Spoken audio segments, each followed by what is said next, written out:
Have you ever wondered why, despite record-breaking spending on social issues, the problems never seem to get solved? It's because society is currently wrapped in a global fraud industrial complex, a system that prioritizes the movement of capital over actual results.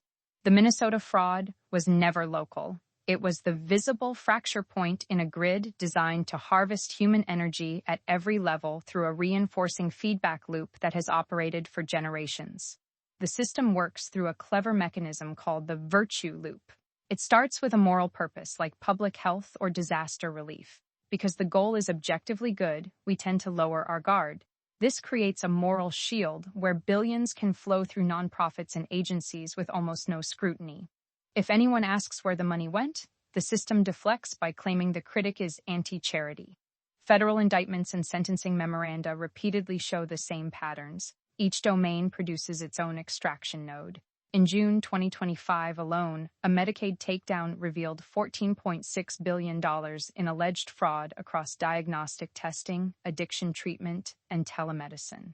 In Minnesota, audits flagged $9 billion in potential fraud across services that billed $18 billion since 2018. The same phantom patient rosters and shell provider networks that operated through meal sites are now scaling through home health agencies and behavioral health providers nationwide. These layers connect upward into the Washington, D.C. regulatory scaffolding, where bills are written to maintain this extraction velocity. At the political level, Minnesota offered a uniquely domestic frame. The exposure of this fraud didn't implicate foreign governments or trigger international fallout. Everything could be handled inside U.S. courts by U.S. prosecutors. This internal framing mattered because federal demonstration cases must be legible.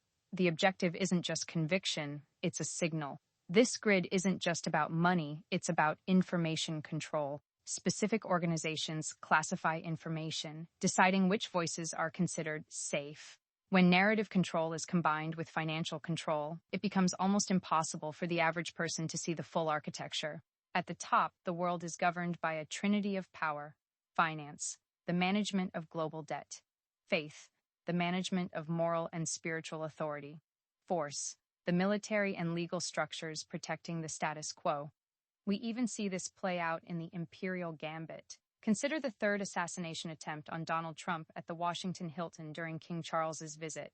Analysts argue this isn't a coincidence, but a response to an American system that threatens post-war global influence, much like the assassination of President McKinley in 1901. It leaves us with a critical question: is this a coordinated pattern or just coincidental timing? The good news is that this system relies on remaining invisible.